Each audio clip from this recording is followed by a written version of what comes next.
look, Joe Biden won this primary. He defeated the left. As you said, it was a resounding victory. That said, moving forward for his campaign, this is a candidate and a candidacy that is always going to have to think about its left flank, always going to think about how to try to reach out to people on the left to make sure that they vote for him in November, that they don't vote for Donald Trump, or I think more realistically, just don't vote at all. In other words, that he doesn't have some of the same problems that Hillary Clinton had in 2016. Now, I read your story. It was a great piece, really kind of diving into this issue. And one of the things I heard was, I got a vibe, tell me if I'm wrong, that, well, we've learned from the mistakes of the past and we're going to do it better this time. I feel like that's something a lot of campaigns say, or something that they always say after a previous failure. My question to you is, have they learned those lessons? Do you think that they'll be able to do a better job than Hillary Clinton?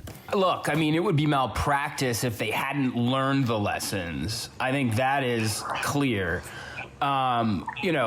Whether they're actually going to be able to do better than Hillary Clinton is the question that I tried to explore, and we won't really know. I mean, campaigns always put the best face on all this stuff and downplay it.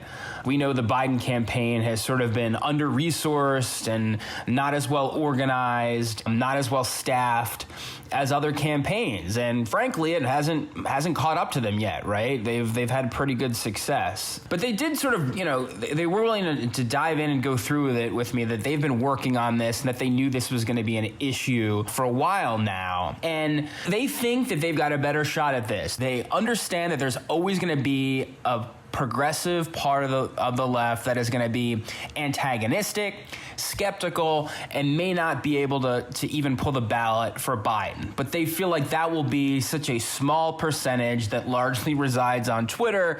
And as one of their advisors told me yesterday, if we ran our campaign based on Twitter, we probably wouldn't be where we are right now. So look, they have been working on this, they told me, for over a month, with working groups from college campuses all the way to outreach from surrogates and younger, they're stressing younger progressive mayors, state representatives who lead the conversations with a lot of these third-party groups like the Sunrise Movement, March for Our Lives are the two that they cited that they've been having ongoing conversations with. And they say it's just about sort of grinding away at it every day. They're not going to agree on policy, on everything, but they feel like that there are areas where there is overlap and that they can come to, if not an agreement, an understanding that he is moving in the right direction and trying to see ways where he can embrace their ideas. I mean, one area specifically they said they had been working on is climate change with climate groups and Next Generation, which was actually Tom Steyer's old group before he ran for president, and said that they are going to embrace a more robust position on environmental justice and how climate change more severely impacts minority communities, which is something that the left is pushing. Now, is he going to embrace the Green New Deal and their emission standards and the cuts that are proposed in that legislation? No. Like, Joe Biden is not going to go there. He is not going to come out and abolish ICE. There are some things he's not going to move on, but it's about getting in a room and sort of being able to listen, they say, just being open ears, open eyes, and saying, okay, we're not going to agree on this stuff, but this is where we can actually think about, or we want to hear you out.